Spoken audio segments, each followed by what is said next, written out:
আজকের আলোচনার বিষয় কম ইনকাম করেও কিভাবে আপনি জীবনে প্রতিষ্ঠিত হতে পারবেন এবং ধনী হতে পারবেন। বেশি পয়েন্ট নিয়ে আজকে আলোচনা করব না, আপনাদের সঙ্গে আমি 4টে পয়েন্ট আলোচনা করব। যদি এই 4টি পয়েন্ট আপনি আপনার চলার পথে জীবনে মেনে চলতে পারেন, জীবনে অবশ্যই আপনিও কোটিপতি হতে পারবেন। আমাদের দেশে প্রতি বছর 70 জন, প্রায় 70 জন কোটি টাকার মালিক হয়, কোটিপতি হয়, কোটিপতির লিস্টে তারা যায়। আর আপনিও সেটা চান নিশ্চয়ই যে আপনার জীবনটাও সুখে থাকুক, আমাদের ভবিষ্যৎ প্রজন্মকে ভালো রাখতে পারি, ভালো বাড়ি, ভালো গাড়ি, একটা সম্মান আমরা প্রত্যেকে চাই। কিন্তু চাইলেই তো সেটা পাওয়া যাবে না। আমি দেখেছি অনেকে 1 লাখ 1.5 লাখ টাকা বেতন পাচ্ছে মাসে, আবার অনেকে 15,000 টাকা বেতন পাচ্ছে। এই যে দুইজনের বেতন বৈষম্য, তারপর লাইফস্টাইলের শেষ দিনে এসে দেখছি 15,000 টাকাটা কিছু সঞ্চয় করতে পেরে জীবনে প্রতিষ্ঠিতভাবে চলতে পারছে, বাট যার 1 লাখ টাকা 1.5 লাখ টাকা ইনকাম ছিল তাকে শেষ জীবনে এসে কাঁদতে হচ্ছে। কারণটা কি? এত লোন, এত ট্র্যাপ, সমস্ত কিছুর মধ্য দিয়ে নিজেকে শেষ করে দিয়েছে। অর্থাৎ ইনকাম করাটা যেমন একটা ব্যাপার, তার সঙ্গে সঞ্চয় করাটা, অর্থাৎ টাকাটাকে ইউটিলাইজ করাটা একটা ফ্যাক্টর। কিন্তু ফার্স্ট পয়েন্টটি হচ্ছে স্টার্ট আর্লি। যত দ্রুত সম্ভব আপনি আপনার জীবনের সঞ্চয়ের যাত্রাটাকে শুরু করুন। আমরা কি করি? আমরা প্রত্যেকটা মানুষ, অধিকাংশ মানুষ, প্রত্যেকটা মানুষ নয়, অধিকাংশ মানুষ যেটা ভুল করি সেটা হচ্ছে আমার ইনকাম করলাম, ইনকাম করে সেই টাকাটাকে খরচ করলাম, খরচ করার পর যে টাকাটা বাঁচলো সেটা আমরা সঞ্চয় করছি, খরচের পরে সঞ্চয় করছি। এটা কিন্তু আমরা অধিকাংশ মানুষ করি। আর এটাই হচ্ছে মারাত্মক একটা ট্র্যাপ। যদি জীবনে টাকার মালিক হতে চান, ধনী হতে চান, ফাইন্যান্সিয়াল ফ্রিডম লাইফ চান, আপনাকে আপনার আয়ের 20 to 30% প্রথমেই সঞ্চয় করতে হবে। আপনার যা ইনকাম তার থেকে 20 to 30% অবশ্যই প্রথমেই সঞ্চয় করুন। দেন আপনি আপনার খরচটাকে মেনটেন করুন। আপনার এই 20% যে সঞ্চয়টা, এই সঞ্চয়টা আপনি কোথায় করবেন? সবচেয়ে ভালো জায়গা হচ্ছে শেয়ার মার্কেট, স্টক মার্কেট। কেন? এখানে রিটার্নটা বেশি। তবে এই ক্ষেত্রে রিস্ক। আপনি না জেনে সাপ ধরতে গেলে যে অবস্থা করবেন, শেয়ার মার্কেটে টাকা ইনভেস্ট করতে গেলেও সেটা করবেন।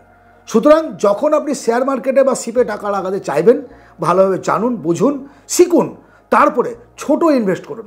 ছোট থেকে আস্তে আস্তে আস্তে যখন আপনি বুঝতে পারবেন তখন আপনি বড় দিকে যাবেন। বাট তার আগে কিন্তু যাবেন না।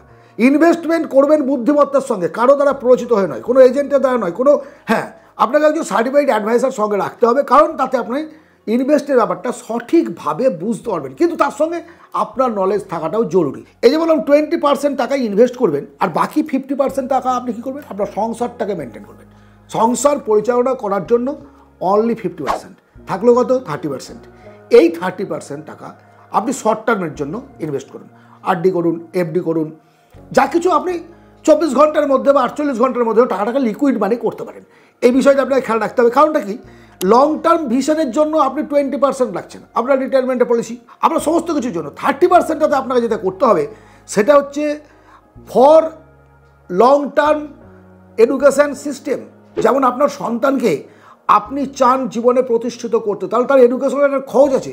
উচ্চ মাধ্যমিকের পর মোটা টাকা খরচা করতে হয়, সেই টাকাটা কোথা থেকে আসবে? 20% থেকে ভেঙে যদি করেন তাহলে আপনার লাইফ শেষ হয়ে যাবে, সেখানে হাত দিলে হবে না, 30%-এর মধ্যে চলবে।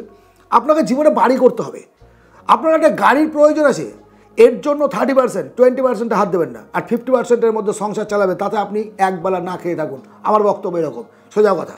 যদি টাকা দেখতে চান, টাকা ওড়ালে হবে না, টাকাকে সঞ্চয় করতে শিখতে হবে, আর নাহলে ইনকাম বাড়াতে হবে। সেকেন্ড নিয়ম, ঋণের হাত থেকে বাঁচুন।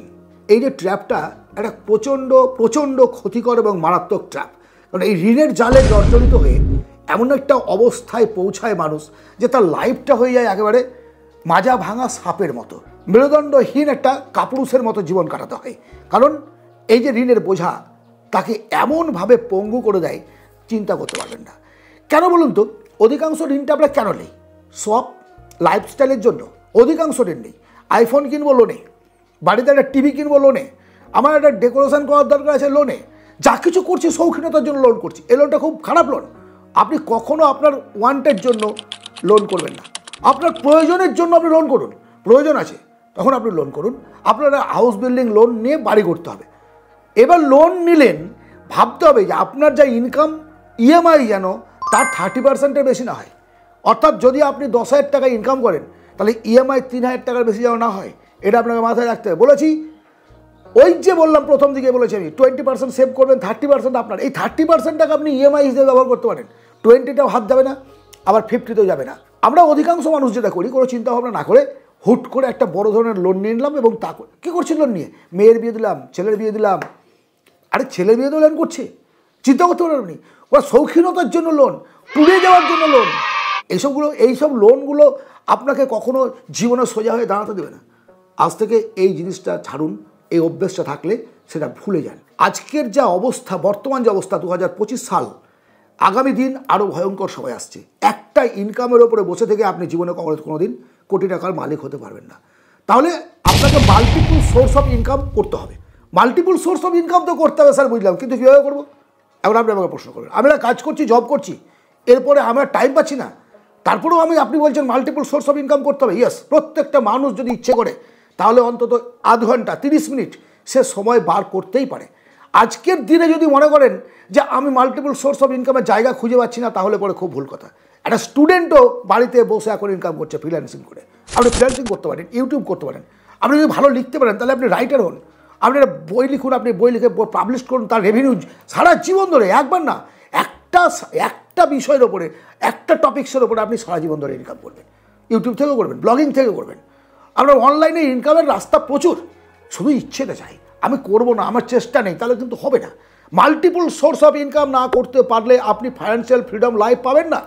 টাকা আপনার জন্য যেন পরিশ্রম করে। আপনি নিজে অ্যাক্টিভ ইনকাম করছেন, অ্যাক্টিভ ইনকাম থেকে আপনি কতটুকু করবেন?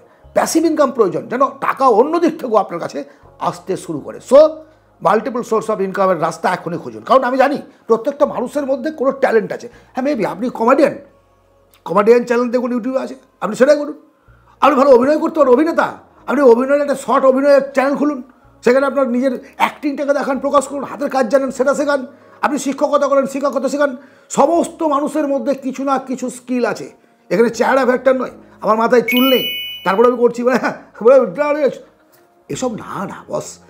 যদি আমরা নিজেদের অজুহাত দিতে থাকি, আমার শর্ট সাইজ, আমার রং কালো, আমার চেহারা ভালো না, তাহলে জীবনে কিছু করতে পারবেন না, জীবনে কিচ্ছু করতে পারবেন না। প্রত্যেকটা মানুষের পাওয়ার আছে, ইউনিক পাওয়ার আছে। সেই ইউনিক পাওয়ারটাকে প্রকাশ করার মাধ্যম হচ্ছে অনলাইন। এই একটা জিনিস, একটা প্ল্যাটফর্ম যেখানে আপনি নিজেকে প্রকাশ করতে পারেন। দেন ইনক্রিজ ইউর ফাইন্যান্সিয়াল নলেজ। আমি এর আগে একটা ভিডিওতে বলেছি যে আমাদের দেশে 27% লোক লিটারেট, শিক্ষিত অর্থনৈতিক ব্যাপারে, বাকিরা কিন্তু জানে না। আর জানে না বলেই কিন্তু বড় বড় ইন্ডাস্ট্রিয়ালিস্টদের মতো কোম্পানিগুলো বন্ধ হয়ে যায়। অর্থনৈতিক ব্যাপারে জ্ঞান সঞ্চয় করুন। কীভাবে করবেন? বই পড়ুন, বিভিন্ন ধরনের বই আছে, ইউটিউব দেখুন, আপনি যে আর্টিকেলসগুলো আছে, ব্লগগুলো আছে, সেগুলো পড়ুন, জ্ঞান বাড়ান। এডুকেশনের কোনো বয়স নেই, শিক্ষার শেষ নেই। একটা কথা আছে না, শিক্ষার শেষ নেই, মার খাওয়ার বয়স নেই। ইয়েস, এটা রিয়ালিটি। আপনি যদি ভাবেন আমি মহাপণ্ডিত হয়ে গেছি, আমি সব কিছু জানি, আপনি কিছুই জানেন না। প্রতিটা দিন নতুন, প্রতিদিন শিখতে হবে, মৃত্যুকাল পর্যন্ত শিখে যেতে হবে। শেখার শেষ মানে আপনার জীবনের প্রোগ্রেস শেষ, আপনার দ্য এন্ড অফ লাইফ। এইটা আপনি চিন্তা করুন যে শেষ চ্যাপ্টার চলে আসছে, আপনার জীবনে এক পাও এগিয়ে যেতে পারবেন না। একটা কমফোর্ট জোনের মধ্যে ফেসে থাকবেন, র্যাট রেসের মধ্যে আবদ্ধ হয়ে থাকবেন। So increase your financial knowledge. সবশেষে as a bonus point, emergency fund. আমি অনেক ভিডিওতে বলেছি, বিভিন্ন জনের ভিডিওতে আপনারা শুনেছেন, সবচেয়ে জীবনের এমার্জেন্সি ফান্ডের এই কথাটা উঠে এসছে কখন জানেন? কোভিড-19 থেকে। আজকে বড় বড় কোম্পানি বন্ধ হয়ে গেছে, অনেকের চাকরি চলে গেছে, অনেকের প্রফেশন চেঞ্জ হয়ে গেছে। কেউ হয়তো কোম্পানির চাকরি করতো, কোম্পানি বন্ধ, এখন রাস্তার ধারে চা বিক্রি করছে। আপনি চিন্তা করতে পারবেন না যে কত দুর্বিষহ যন্ত্রণা। এমার্জেন্সি ফান্ড আপনাকে রাখতে হবে। এমার্জেন্সি ফান্ড মানে যদি আপনার কোনো কারণে কাজটা চলে যায় বা আপনি কোনো কারণে অসুস্থ হয়ে পড়লেন, দেন টাকাটা আসবে কোথা থেকে? সংসারটা আপনি চালাবেন কী করে? আপনার ইনকাম নেই কিন্তু খরচ তো আছে, খরচ তো আপনি লাগাম টানতে পারবেন না। যেটা 30% আপনি চাহিদা পূরণ করছিলেন সেটা পারবেন, কিন্তু যেটা নিড, যেটা সংসার দরকার, খাবার, ওষুধ, ইলেকট্রিকের বিল, এগুলো কোথা থেকে আসবে? এর জন্য তো আপনাকে ইনকাম করতেই হবে। আপনার ইনকাম নেই, এই জন্য সিস্টেম হচ্ছে অন্ততপক্ষে 6 মাস থেকে 1 বছরের যে খরচ, সেই খরচের টাকা লিকুইড মানি আপনার কাছে থাকতেই হবে সর্বপ্রথমে। এটা আপনি মনে রাখবেন। তবে এই 2025 সাল থেকে আগামী দিনে আর ওই 6 মাস বা 1 বছর ভাবলে চলবে না। আপনার কাছে লিকুইড মানি যেন অন্ততপক্ষে 2 বছরের থাকে, 2 বছরের টাকা। এটাই হচ্ছে রিসেন্ট কথা।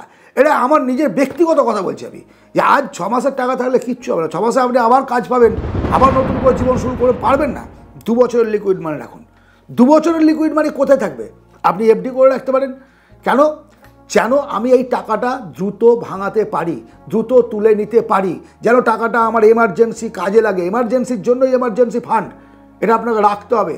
এমার্জেন্সি ফান্ডের টাকা ফুলফিল করার পরে আপনি ইনভেস্টের দিকে যান, সেভিংস নয়। সেভিংস তো আপনি করলেন এই এমার্জেন্সি ফান্ডটা, এইবার আপনি ইনভেস্টের দিকে যান। ইনভেস্ট কোথায় করবেন সেটা আপনি ভাববেন। ইনভেস্টের বহু জায়গা আছে, যেমন ধরুন গোল্ড আছে, ল্যান্ড আছে, হাউজিং আছে, বিভিন্ন জায়গা আছে। আপনার ship, share market, stock market, যেগুলো বললাম প্রথম পয়েন্টে গিয়ে, সেগুলো প্রত্যেকটা আছে। এছাড়াও প্যাসিভ ইনকামের ক্ষেত্রে আর একটা জিনিস আপনি করতে পারেন, সেটা হচ্ছে আপনার বাড়িতে কোনো একটা ঘর ফাঁকা পড়ে আছে, ভাড়া দেন। যদি আপনার বাড়িটা রাস্তার ধারে না হয়, অন্য লোক ভাড়া নেবে না। যদি গোডাউন টাইপের পারেন ভাড়া দিন, কোনো পাবলিককে ভাড়া দিন, মানুষকে ভাড়া দিন, চুপচাপ ফেলে রাখবেন না। আপনার গাড়ি আছে, গাড়িটা আপনার কাজে লাগে না, মাসে একদিন ব্যবহার করছেন, কোথাও যাচ্ছেন, তার বাকি দিনগুলো আপনি ভাড়া কাটান, সেখান থেকে আপনি ইনকাম করুন, আর্নিং করুন, বাড়িতে বসিয়ে রাখবেন না। এইভাবে যদি আপনি না চলেন ক্যালকুলেশন করে, তাহলে আগামী দিনে দাঁড়াবেনটা কী করে বস? দাঁড়াতে পারবেন না। আজ এই পর্যন্তই। আজকের এই আলোচনা কেমন লাগলো আপনি জানাবেন অবশ্যই। কোন পয়েন্টটা আপনার বেশি ভালো লাগলো কমেন্টে জানাবেন। এই ধরনের অর্থনৈতিক বিষয়ে আপনারা ভিডিও চান কি না সেটাও কমেন্ট করে জানাবেন। যদি ভালো লাগে অবশ্যই একটা লাইক করবেন, সাবস্ক্রাইব করবেন, শেয়ার করবেন বন্ধুবান্ধবদের মধ্যে। কারণ আর্থিক সচেতনতা প্রত্যেকের মধ্যে থাকা জরুরি। না থাকলে কি হয়, আপনার টাকা আছে, আপনার বন্ধু নেই, আপনার কাছে ধার চাইবে, ইত্যাদি ইত্যাদি বিভিন্ন আছে, আত্মীয় স্বজন, সমস্ত কিছু। সকলে জানুক, সকলের যেন অর্থনৈতিক ব্যাপারে একটা জ্ঞান থাকে। ভালো থাকবেন। পরবর্তী ভিডিওতে আবার কথা হবে। ধন্যবাদ।